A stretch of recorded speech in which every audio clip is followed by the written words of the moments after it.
time. Erica, I'm going to go ahead and get started. Thank you for this vigorous conversation with Lacey Green. As you guys may know, my name is Ben Allen. I am the host and organizer for DC207, and this is the Is 2020 Over Yet? Oh God, it's only November edition. So welcome. So I always put this kind of sort of slide in here. What we are DC207 Maine's DEF CON chapter. We meet every third Thursday. We used to meet every second Thursday. Now it's every third Thursday. So keep that in mind. InfoSec is awesome, so let's talk about it. That's why I kind of created this group, and I wanted to just kind of get folks together and talk about really cool stuff in InfoSec with an OffSec, twist, doing some DEF CON stuff. Cool. And then another thing here is you'll never, ever see a corporate sales pitch. It is 100% community content. So I try to keep it that way.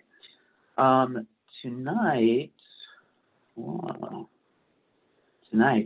we have Erica, aka Burninator. Is that how you say it? Okay, yeah. Good. It's kind of an amazing handle, so I give you props there. She's going to be presenting on attack philosophy and case studies, and these are advanced attacks. Now, Erica's a red teamer. I have to admit some more people in the room. Red teamer, ethical hacker of sorts. I got that right? Yes. Yeah. Okay. And so she's going to share with us how to chain attacks together and what advanced attacks look like these days in real environments. So with that, I'm going to stop talking and I'm going to go ahead and hand this over to Erica. And I'll stop sharing. So how do I stop? There we go. Okay, you should be good to share. All right. So let's see, make sure you guys can see it.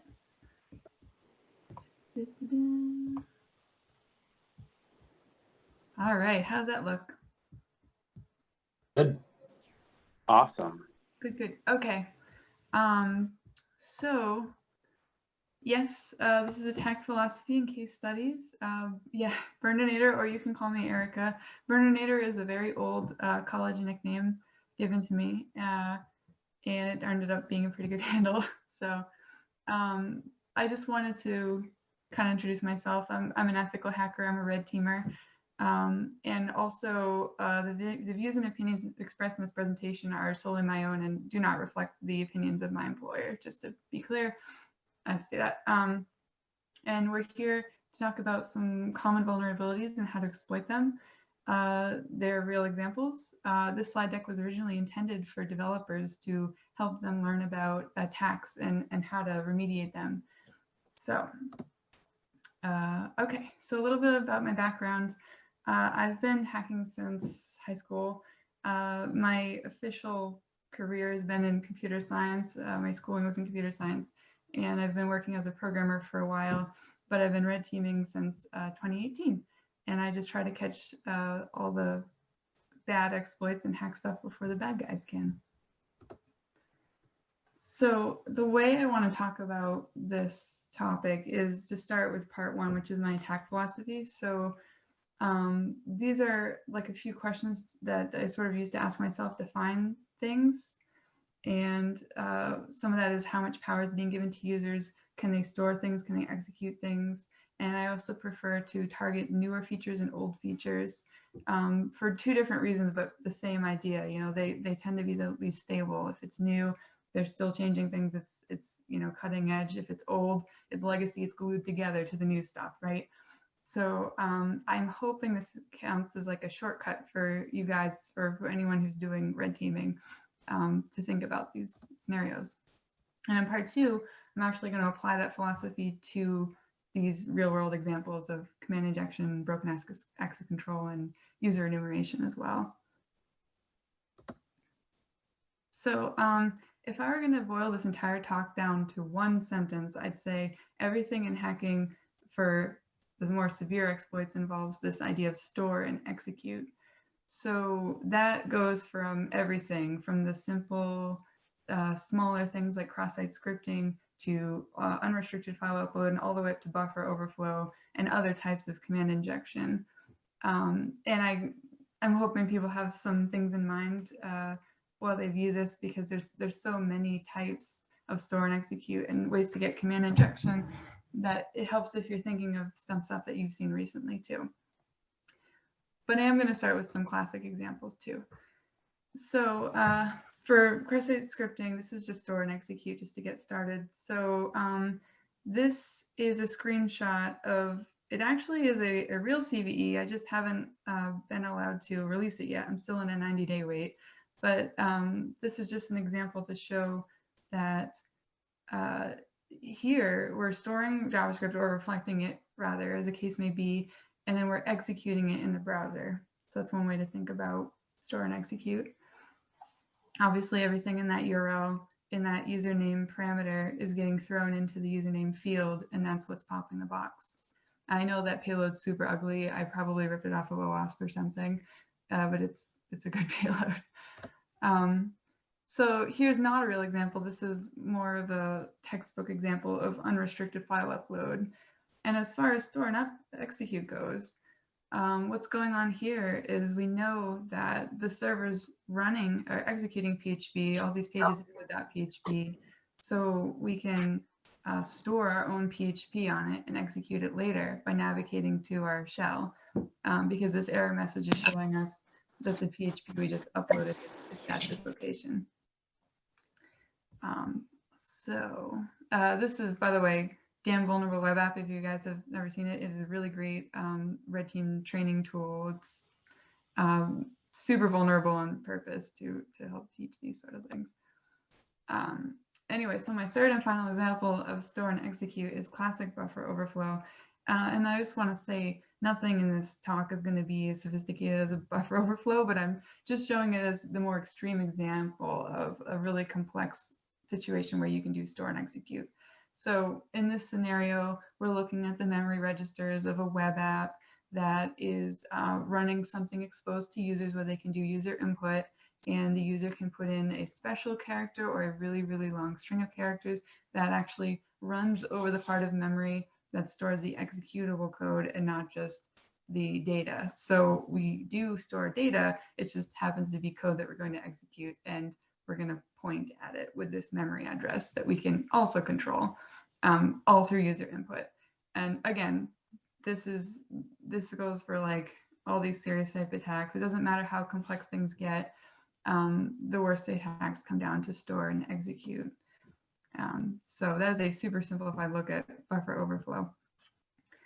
But yeah, let's look at another idea. So this is, I like to say, use your security imagination. You know, it's an exercise in anxiety, really. What's the worst that can happen? And what's worse than that? You know, it's like, how bad can it get? And just kind of have a field day. And I also try to find the most powerful impact for the least effort. I can't speak for the rest of my team, but that's generally how I do things, is trying to get the high severity issue. And what do I mean by severity? Well, there's the CVSS score. I was talking a little bit about that earlier.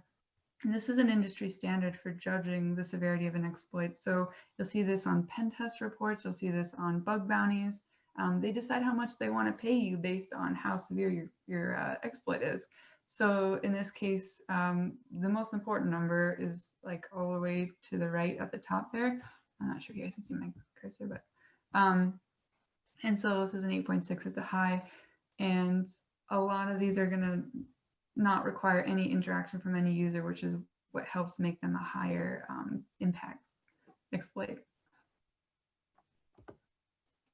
So first up is command injection. So I'm going to do kind of the definition, a general example, and then 3 real case studies, and then kind of a remediation plan on like what that looks like for a developer to have to fix. So standard command injection, the idea is that you as an attacker are running unauthorized commands. And usually these are operating system commands if you're doing a good job as a hacker. So what we're looking at here, the screenshot, this is a endpoint that gets some kind of data, and the parameter is student name equals Wanda. And if you find that this is SQL injectable, maybe you put in like, you know, an apostrophe or something and you get a funny error, you may be able to do something like this, where you can actually turn on the XP command shell from the SQL query and reconfigure it, set the setting, and then execute whatever you want. So in this case, we're just walking through the C directory. It looks like it's just starting up a shell and doing like a dir on C. And this is a Windows machine. So yeah, so that's someone who's just like injected a command into a parameter that it really shouldn't be. And that would be an example of a critical. Let's see. So attack chaining, this is a real example. I would like to show like chaining a command injection with cross-site scripting, because a lot of people don't take cross-site scripting very seriously. I have had a fight with developers before, so that's why I included this example specifically. It can be powerful. It's not just about running things on the browser, right? And I'm going to show you an example of what I mean. So here we have a web app that it has a page with a button that the user presumably presses to do something, to access a script, to change a script, and then another field.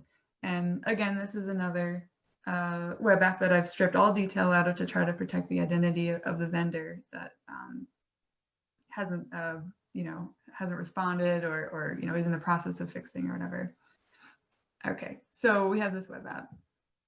And if you look at the source code, we can see that this form, when you hit the button, submits this really strange parameter set. So it's like place equals somewhere, fruit equals banana, URL equals OWASP, and a few other things. So we just take note of that for later. And then as an attacker, you're walking through the rest of the app and you've done some discovery, perhaps you've seen some other places where this exact string shows up again. So we're looking at a .bat file and we're seeing our exact same parameter, realizing, oh my God, whatever is being sent through this form ends up in a script. So what are we going to do? Inject it. And so that's what I ended up doing. So knowing that that same page is vulnerable to cross-site scripting, I will put in the script tags and store it in the page. In this second screenshot below, you can see that this is pointing to the download code endpoint, and we've got the parameters that we saw before, but then we've got this double quote, which starts on like the actual shell code. So this is when you pop calc. This is the part where you put in your scary stuff, and it will run it because it's putting whatever you want into that file. So this is a critical. This is a bad day for development, for sure. And I want to point out that, perhaps without any command injection, XSS wouldn't have been as bad. And without XSS, the command injection wouldn't have worked, right? Those things needed to work together because, it doesn't make sense to command inject yourself. You want to be able to do it to another user, which is where the XSS comes in. So that's what happens with the CVSS score. And this happens with bug bounties as well, where you submit something, and the more you submit, the more you can chain together, the more money you can make and prove your case that it's worth fixing to the company. So together, these things make a much more critical RCE exploit. And I just wanted to pause a second to have a little rant. I want to talk about what scanners don't find and why. Scanners don't find this sort of thing that I just described. So they lack context. They don't understand that maybe this parameter in this one form is going to be command injection later, because as you saw, there was nothing to suggest that that would be dangerous. It doesn't have like command.exe in it or anything in that HTML form or any of the parameters that go out until you add it yourself, right? So I wish they were there yet, but they're not there yet. The tech's not there as of this year. But I will say that sometimes the results from scanners like dynamic scanners, static code analysis scanners, even sometimes Burp Suite scanners. Burp Suite is excellent. All of these scanners, sometimes they lack context, so it's hard for them to find serious vulnerabilities, but they can find these building blocks that makes it easier to find more severe things. So, you know, cross-site scripting would come in or what have you, and you'd go check it out, make sure it's not a false positive. But I will always say, just again, this is my opinion, manual assessments are always better than scanning, or even better, combination, right, is ideal. So here's another example of command injection. This is a real example where there's a flat file import and export. So in this situation, it's common for templates to programmatically manipulate the data. So when I say template, I mean this is a .xsl file, and XSL files usually manipulate an HTML file or XML or whatever the case may be. They're literally for transforming that data. And in this case, I saw something pretty suspicious. It was this Python function. And a lot of these details have been changed just to protect the identity of the company. But so here we see something where it appears to be doing Python. So as an attacker, we can just add our own Python, just see what happens.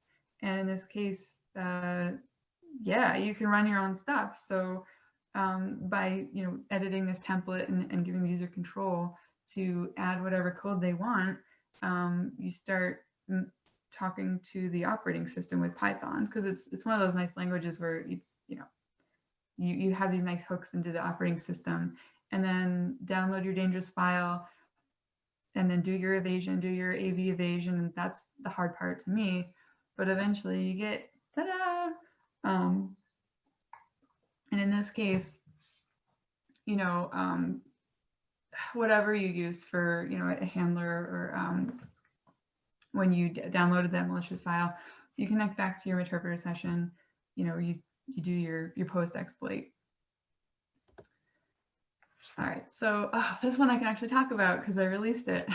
So this one is another flat file import, and it actually has a CVE attached to it. I actually got this like 2 years ago, but it took 2 years for the vendor to do anything, which was shocking because this is an RCE. This is a really bad RCE. So the situation here is that the user has control over this report file.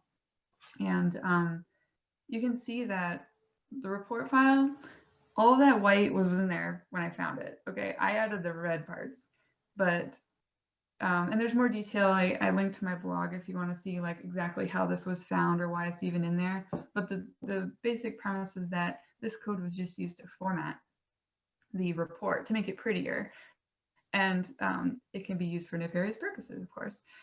So when I saw like the do not modify, I was like, let's modify it. Yeah, let's do something, right? Like, let's see what happens. Why would they say that? And really, it's because it's like generated code, so it could mess something up. But we're here to mess something up, right? So I did the same thing here. I used a very similar payload to connect with PowerShell, get my interpreter stuff down, and yeah. Then let's see. And then the next thing you know, we're looking at root. And usually root's not this easy. Okay, so I had to ask myself, what is going on here? Because the app wasn't running as root. Okay, I had another way to look at the application and what service it was running as. But the report compiler, or the how do I say this? The report library that's taking that code from inside the report file and compiling it is running as NT system authority. So that means when I run my shell through their report, I get NT system authority for free. Like, I don't do any privilege escalation or anything. This is terrible. I would like them to fix this. As of this presentation, I haven't seen anything from StimulusOft, but I hope they do something. All right, so here's another example of command injection. So this is another flat file import. All these like innocent .txts, .pdfs, they can actually be dangerous. None of the files I've been talking about for these uploads or these imports or anything, they haven't been like exes or anything. So again, here's just a PDF, and we're looking at a binary view of the PDF. So you're seeing a bunch of junk, but a PDF is actually just an XML file. If you didn't know, there are actually tags within it. So you can do an attack like XML external entity injection here.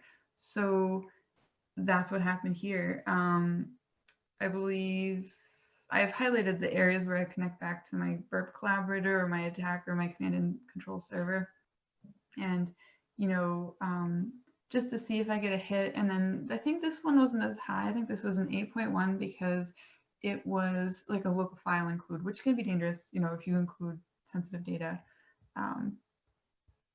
as the case may be.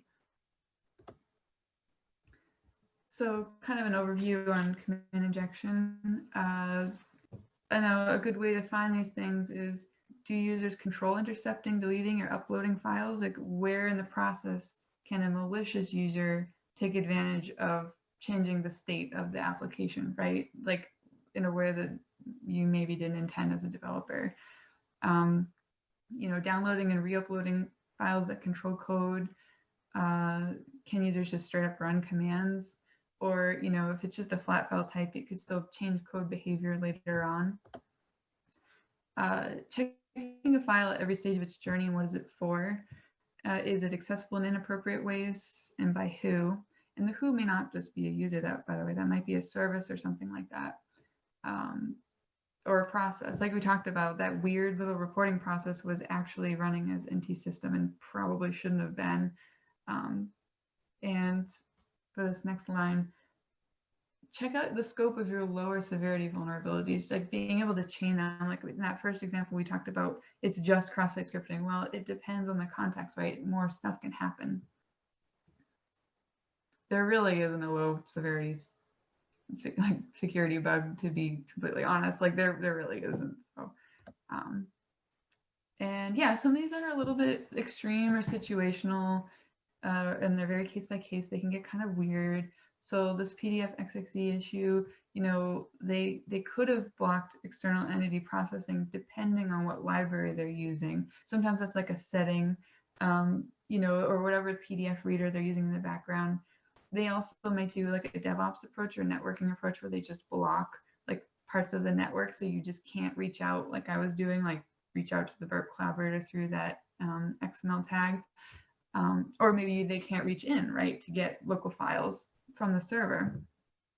Another really great strategy is a checksum or an HMAC. So if you insist that your users need to use some kind of like command that could be turned into command injection, you can put a checksum on it and a thumbprint and make sure that it's actually what you want them to be doing. And, all right, so another thing, just like on the blue team side of things, you can check how third parties process files. You know, some vendors are using stuff that maybe the privileges are too high, like we talked about. You know, if you see something running a system, ask why it's running a system. And then on the red team side of things, some things to check for are when you're importing files that are just data, you know, is that data SQL injectable? Is it XSS injectable? You know, I've seen parts of web apps where, you know, you can upload an HTML file and, you know, that ends up being like a weird cross-site scripting, right? Because you can just put cross-site scripting into an HTML file that you're displaying on your site. So that's something to consider. Oh, and any convenient debugging tool that your sysadmin likes, your hackers probably like too. So just good to keep in mind. All right, so then this is the second topic, broken access control.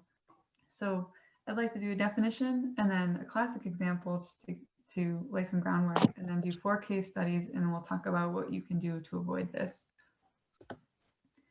So my favorite one is insecure direct object reference, because it's nice and easy. It is, you know, user 1000 is allowed to access record 1000 in this picture, but just by, you know, incrementing that number, they can access 1002. So looking at these, you know, enumerated IDs means that you can access an object that wasn't intended to be accessible, basically. So what does that look like in a real example? So here we have, user 256 has a page where they can click to see their own page, right? And you can see the JavaScript's opening up a new address for 256, and it brings you there. And of course, you can just iterate through and look at like user 3, and user 0 happens to be an admin, so that's a little scary. They have different functionality that maybe the other users didn't have. So that's basic IDOR, and it is surprisingly really, really common. I know it seems simple, but it's very common. And I put a little thing at the bottom for people who are kind of on the blue team or on the development side to help them with remediation. You cannot really filter these URLs with like a literal don't go to /user/0, because you can bypass that pretty easily by putting on like an arbitrary generate anything equals s. That doesn't mean anything. It's really just not match the pattern so I can see it anyway. So I've done that with like hot linking software. I don't know if you guys remember when the internet was more expensive and when like bandwidth was really expensive, and like people would host other people's images by like linking directly to their server, and then you wouldn't have to pay for the bandwidth. And so people would use software to prevent that, but you get around it with stuff like this, like just adding like an extra variable to the end of the URL, and it would just work. A little story time. So then there's this example of broken access control, which is object control. So here we have 3 different roles, and we're allowed to delete them. So reviewer, editor, viewer. And if we watch the traffic going through Burp Suite, in the interception, we see it's a post to delete role, and you have this object. You have this JSON object with it where it says, role type reviewer and role type viewer. So you can kind of surmise that, I'm deleting this role, so now I don't see it anymore. And so you're only sending back reviewer and viewer. But, what hacker is going to try to do, add another role. So I can't believe this is a true story. So this, you can just add admin, and you can get admin on this. Like it's pretty crazy. So this is, again, a case where the user has too much power. The user has too much information that they didn't need to have. You could have just sent back some IDs back. You could have not given them the entire object. You could have had an endpoint that went only to each role that applied or something like that. But no, not in this case. So this is a rather critical, high severity issue. So I'm embarrassed of this one. So basically, this is about client-side validation, and it is super simple sometimes. It makes me sad and happy. So as a red teamer, so it's like just to delete the disabled HTML tag there, the attribute rather, it shouldn't be enough to enable buttons, right? There should be some other checks going on server side, but here we are. This is a medium.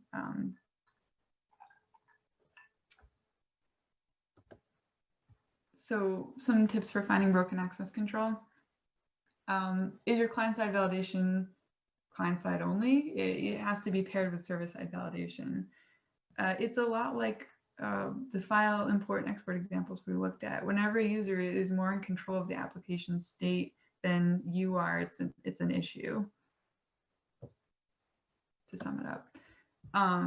And also to check if the authentication and authorization is granular enough. It might have been surprising to see that first page where you could just go to /ID or whatever. Maybe they were authenticating like per page, versus per user. Like maybe one user is allowed to look at all of those pages. It's kind of tricky with broken access control, especially with bug bounties, when you have to kind of argue what their intention were for like the broken access. Like maybe they would say something like, all right, we actually intended the role to do that, or that sort of thing. And whether that's the case or not, it's if you can take advantage of it to privilege escalate, you probably are in the right. You probably have an issue, a security issue, as an attacker reporting it.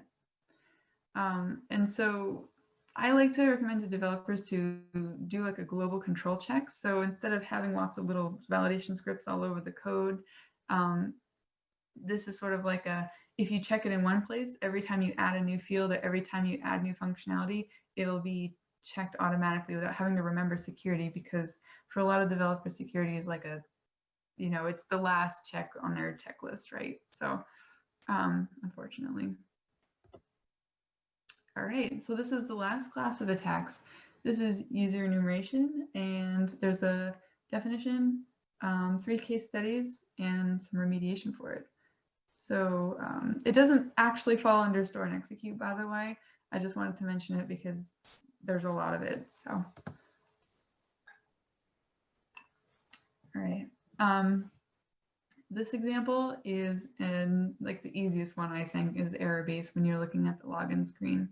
So you can see that the error messages are different if you have a good user versus a bad user, regardless of what the password is. So username not found, you know it's not a user. Invalid password, it's a user.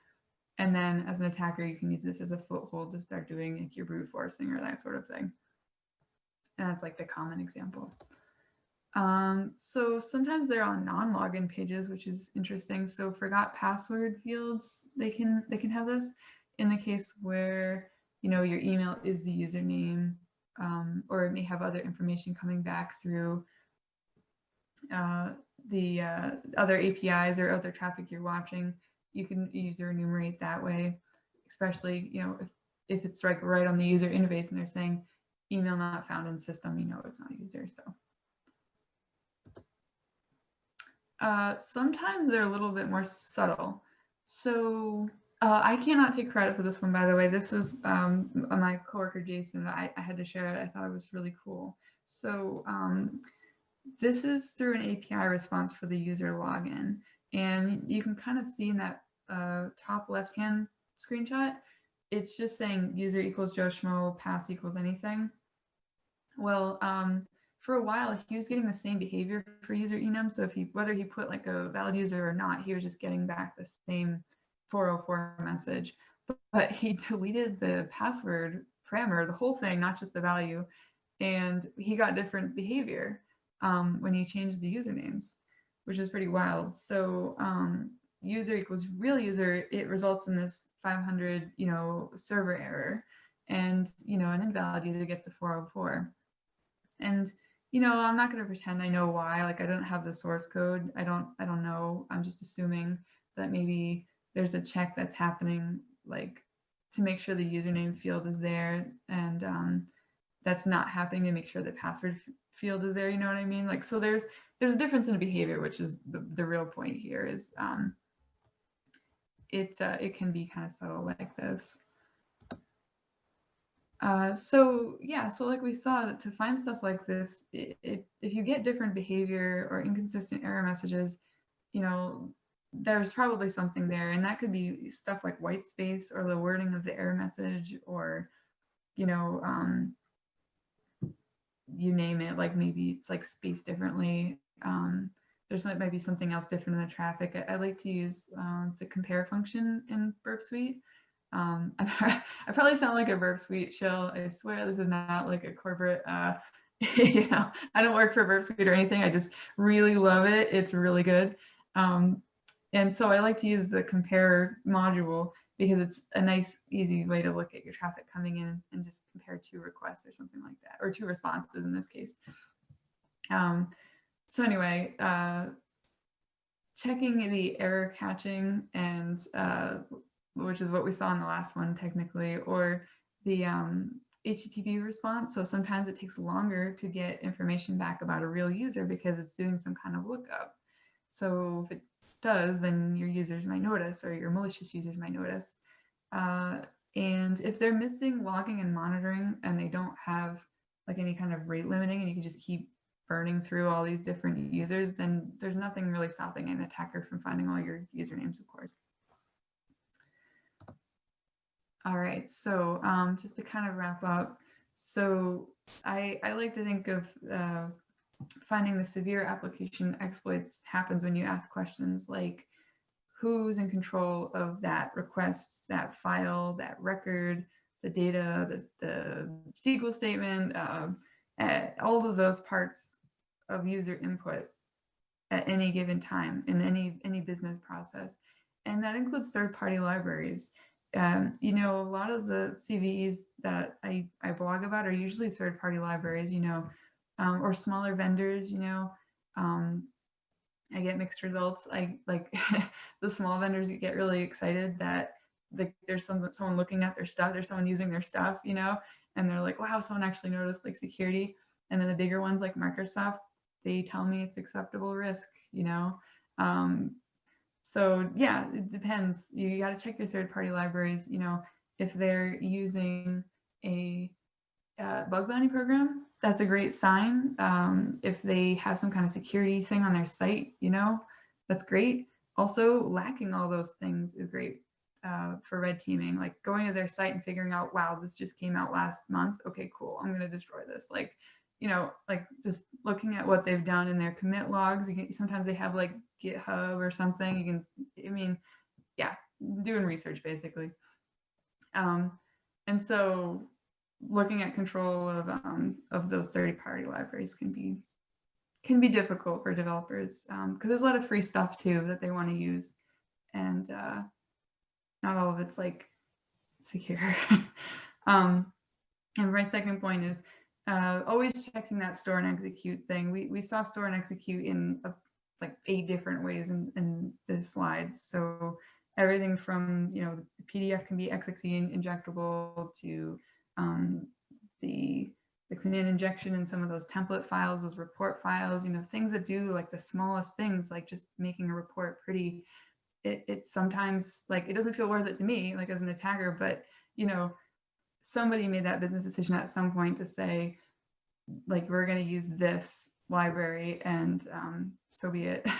So store and execute happens all kinds of places. It's not always just like that, you know, the obvious places necessarily. I think the most popular right now is probably SQL injection, right? Because that stays in the OWASP top 10 year to year. And so that's a great way to get remote code execution in my experience as well. And we only had one of those examples on here, I think. But yeah. So yeah, I talked a little bit about OWASP. So most of these slides have a reference to the category of attack it is, and those are all on OWASP. And there's a first.org CVSS calculator I like to use, and I'm on Twitter. I have a blog. I do, right now it's mostly like cross-site scripting CVEs, but it has most of the stuff that I've talked about in here too. And also I'm usually on the main sec Slack, so definitely reach out, don't hesitate. I've never said no to like security talk, so, or any security topic. So and anyway, thanks for listening. Wow, Erica, this is just awesome. I really enjoyed this talk. When you brought up the slide with the IDOR and the broken access control, I'm like, oh my gosh, like sometimes, you know, I come across broken access control and I'm just like, are you kidding me? Like, how is this working? It's surprisingly common, which is, you know, crazy. Yeah, sometimes it's really simple. I wanted to point out back on one of those slides, I don't know if it'll let me go back, the really bad one where it was like automatically NT system authority. That actually took me like 44 tries, like of editing the C# code and then uploading it again. So like I said, I just kept crawling and it kept working. So like I kept trying little things. Like I kept doing these little, like you see at the top where it says using system.diagnostics. So in that case, I was trying to do like using file.o and to like write files out. I was like, oh, I'll just write my own, you know, unicorn or what else, whatever people are using for payloads, like, you know, MSF Venom or something, like write my own file through this. And it didn't work. It actually didn't let me import that default system library. So this was a huge process. This took days. And so yeah, this is a huge difference between those user enum ones. So this is your CVE? Yes. That's amazing. Oh, congratulations on that. Yeah. Congratulations. So, so I want to go ahead and open this up. I have questions for you because I love this talk. But we have some. I'd love to open up questions just from the group. We've got about 20 people here. So, Curtis Agnew is asking, have you seen this as an effective method for conveying the importance of changing current/old practices within dev or management teams? Greater success with getting, you know, cross-site scripting, remediation put on roadmaps, etc. So have you made good traction? I think that's probably the question. Yeah, you know, I get all different responses from different development groups. Yeah, it's always different. It's always different. So some people, it's a burden, you know, it's another thing to do. It's another thing added. My favorite developers are the ones who get really curious and go, what? How did you find this? What's an interception proxy? Why are you even looking at that? And, you know, I'm looking at it because someone is going to look at it eventually. And so we scare the pants off people to get them to look at this the way an attacker would. And so I think the most effective part is doing stuff like this, getting RCE, because you usually end up at the end with a screenshot of like their desktop or something, right? Like you end up with something horrifying that no one likes to see that. And these proof of concepts, like they take a few days longer, but I like that my manager gives me the time to do that because it really does make an impact, like emotionally. It makes an emotional impact on people. They see this and they're like, oh my God, I can't believe people can do that. The XSS is a little harder. Like I said, I did specifically include that slide for like a handful of people I had in mind because I thought if a handful of people at the company feels that way, lots of people do. So showing XSS turn into command injection, you know, I'm trying to create a fear factor effect there. Unfortunately, that's like what it seems to create impact. So yeah, making that really sort of like drive home for folks is, you know, at least in my personal, you know, background, I found that like, you know, really sort of connecting the dots for people can really help, you know, communicate the risk and help developers see, you know, what's burning there and why it's important. So that's so cool. And you're right, it does take time. So that's really cool that you're given that ability to make such a case. Very cool. All right. So any other questions? I see RT has his hand up, I think. Is that? I don't know if you have like a RT. Is your hand up? I can't tell. No, maybe. See, you can unmute yourself at any point. I hope, and feel free to just drop things in the chat as well. No questions. Excellent presentation, though. Yeah, yeah.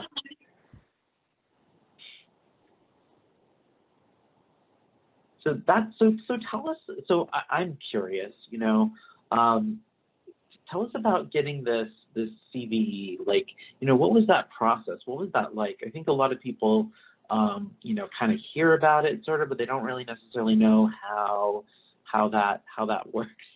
You know, what's that whole process? It took you what, several years, right? Yeah, you know, there's a responsible disclosure limit, right? Where the general standard is 90 days, where you should tell the vendor, and then 90 days from telling the vendor is considered acceptable to release to the public, depending on how severe it is. So it's like kind of up to your best judgment. You know, something like this, I didn't feel comfortable releasing for 2 years because, I mean, it seems scary, but at the same time, like maybe there weren't enough clients using it that they didn't feel like they would need to fix it. Unfortunately, you know, this company didn't respond. So I released it much later to kind of offset the whole, basically kind of just being ignored. I encourage anyone to use this at CVE for bug bounty programs to legally use the CVE to show that it is scary. And, hopefully if that company gets enough reports, they'll fix it. This can be remediated around. I don't want to make it sound like this is the end of the world because like I mentioned, HMACs and thumbprints and checksums, you can do a checksum on this file and make sure that stuff like this isn't added. And that's fine. And you can remediate it. It's just the people who use this out of the box where it's kind of scary. So yeah, the process wasn't 2 years of me communicating with the vendor. It was mostly waiting, reminding them, and then just kind of waiting really. And like looking around, I use Nerdy Data. Nerdy Data is a great tool for looking to see what other web apps are using this kind of functionality or using this library to see like how widespread is this, because it depends. So yeah, and this company actually has like a thick client version and they have a web app version of this library. So if it's a web app version, it's a little bit worse, right? Because then it's more like out on the public domain. So yeah, that's kind of what it was like. It was difficult, difficult to decide what to do. That's so cool, though. I know folks are sort of in that situation, and they're just like, gosh, what do I do? How does this work? And I honestly, I haven't really been exposed to that process myself, so I'm like, I wonder along with them. So that's so cool. Yeah, that's awesome. Any other questions? Any other questions, folks? While we have Erica with us.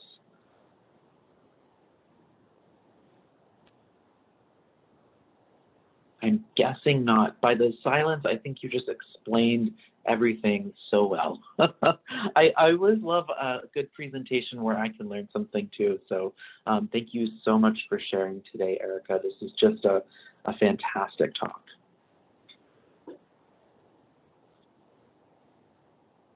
Are you still there? Oh. Oh, I think she's muted. Oh, I think you're muted. Sorry. That's okay. Like, this has been my whole year. Yeah, so my favorite D&D class for 5e, it's still Rogue, same one I've been playing for years probably. It's kind of boring because I kind of feel like I'm just playing myself, like the medieval version of a hacker is a rogue. So it's like, kind of, I should branch out. Well, I think it's awesome. So, you do you. So, so anyways, again, thank you so much. This was so great. I have a couple of slides just to cap out our evening. I'm just gonna transition to those real quick. Thank you again, Erica. So tonight's prize, Michael Piper. So I put everybody's name into like a spinny thing, and instead of showing the spinny thing, I just put that in here as a screenshot. We're going to be sending out Michael Piper a soldering kit for beginners. So enjoy burning your fingers and melting metal. I hope you have lots of fun hacking the hardware. So Michael, are you still with us? Maybe, possibly, maybe. I saw that you were out in Pennsylvania, and I was like, wow, that's so cool. We don't have that many people from out of state. So, welcome to this Maine DEF CON chapter. We're happy to have you. So next month, we will have more. It's about Christmas hacking, and not about, like hacking your loved ones' credit cards to, buy better presents or stuff. Chris Elgies can actually be joining us, and he has been involved with the Sans Holiday Hack Challenge for several years. And he's going to come talk to us about, what it's about. Oh, Michael says, I can't unmute. The kids are screaming. I feel you there. I don't have kids, thankfully, but I can totally understand. So anyways, yeah, so hacking with Chris Elgie. We're going to talk about the Sans Holiday Hack Challenge. If you haven't checked that out, it is such a cool thing. So he's going to go over that with us next month, you know, just in time for Christmas.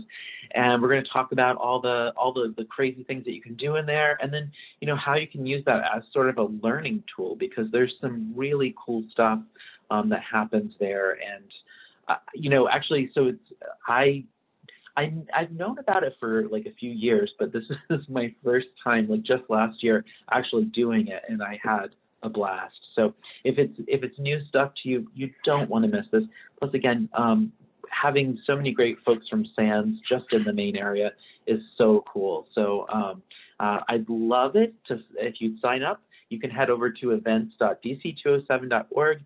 And as Erica mentioned, we are on mainsec.org.